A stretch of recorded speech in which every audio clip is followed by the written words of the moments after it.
Boxing is a sport of legacy, a place where grit, discipline and skill forge legends. Mike Tyson is one such legend. His name alone evokes images of unrelenting power, a man who once dominated the heavyweight division like no other. But on November 15th, when Tyson stepped into the ring with YouTuber turned boxer Jake Paul, fans were left with a strange sense of discomfort. What should have been a celebration of Tyson's enduring presence in the sport turned into a storm of accusations, doubt and debate. The fight wasn't just a clash of fists, it was a collision of eras, ideologies and intentions.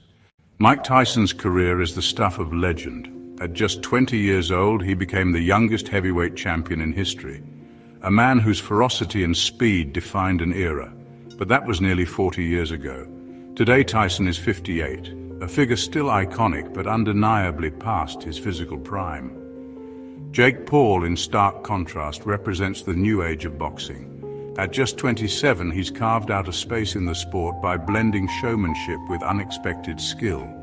While many dismiss him as a social media star playing fighter, Jake has racked up a string of wins, albeit against non-traditional opponents. This fight was framed as a spectacle, not just a match. Tyson, the grizzled warrior of the past, against Paul, the brash disruptor of the present. But the outcome left fans and experts questioning everything. The fight unfolded over 8 two-minute rounds. Tyson's punches still carried power, his movements still bore traces of the man who once ruled the ring. Yet something seemed missing. He hesitated. He held back.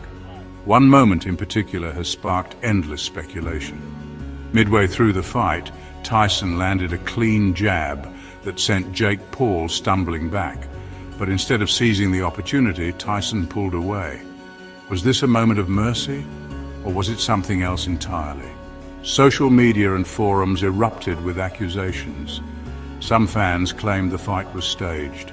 Clips of Tyson holding back spread rapidly with captions like, "Tyson could have ended it right here, but didn't. Why?" Boxing analysts weighed in too. Former trainer Teddy Atlas speculated that Tyson's restraint wasn't just about age. It may have been part of a pre-fight agreement designed to protect Jake Paul's image. To understand this fight, you need to look beyond the ropes. Boxing has always had a complicated relationship with money, and this event was no exception. Reports suggest that Tyson earned upwards of $20 million for the fight, while Jake Paul's payday was similarly astronomical. But the financial stakes weren't just about payouts. For Jake Paul, this fight was another chapter in his journey to legitimize himself as a boxer. For Tyson, it was a return to relevance in an era where celebrity often eclipses skill. Here's where the heart of the controversy lies. Did Tyson sacrifice his legacy for the payday? Many fans believe the fight was less about competition and more about entertainment. An orchestrated spectacle designed to generate headlines, sell tickets, and keep Jake Paul's undefeated streak intact. For Tyson, this wasn't just another fight. This was a return to the arena that defined his life, a chance to prove that the fire still burned, even at 58. But instead of a triumphant comeback, the fight has left many questioning his motives. Imagine being a man who once terrified the world with his power, now asked to hold back. It's not just about physical restraint, it's about suppressing the essence of who you are. Tyson's career was built on his ferocity. To see him pull his punches, to watch him hold back for the sake of a show, is to watch a lion forced to act tame. And then there's Jake Paul, a figure who thrives on controversy. To his credit, Jake has brought new eyes to boxing, introducing the sport to a younger, digitally savvy audience. But his methods are divisive. Critics argue that his rise comes at the expense of the sport's integrity. By facing opponents like Tyson, who are long past their prime, Jake ensures that the odds are stacked in his favor.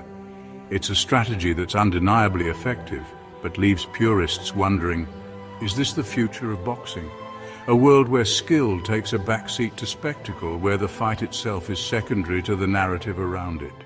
This fight isn't just about Tyson or Paul, it's about the state of boxing in 2024. As celebrity boxing continues to grow, The lines between sport and entertainment are blurring.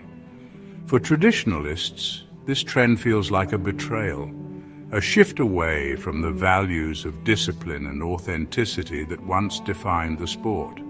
But for others, it's a necessary evolution. In an age where attention is the most valuable currency, fights like Tyson versus Paul are what keep boxing relevant. For Tyson, this fight was never about winning or losing. It was about reclaiming a piece of his identity, but in doing so, he may have inadvertently tarnished his legacy. To see a man of his stature reduced to what some call a prop in Jake Paul's rise is a painful sight for those who grew up watching him. For Jake Paul, the victory adds another layer to his narrative, but at what cost? For many, his career now feels like a carefully curated performance rather than a genuine pursuit of greatness. So, was the fight rigged? The truth may never be fully known, but one thing is clear: this was more than just a fight. It was a moment that revealed the shifting priorities of the boxing world. For Tyson, it's another chapter in a life filled with highs and lows. For Paul, it's a stepping stone in a career built on audacity. But for the fans, this fight leaves us with an uncomfortable question. Is boxing still about the fight? Or is it now just another form of entertainment? What do you think? Was this fight an inspiring clash of generations, or a carefully scripted event designed to entertain? Let us know in the comments below.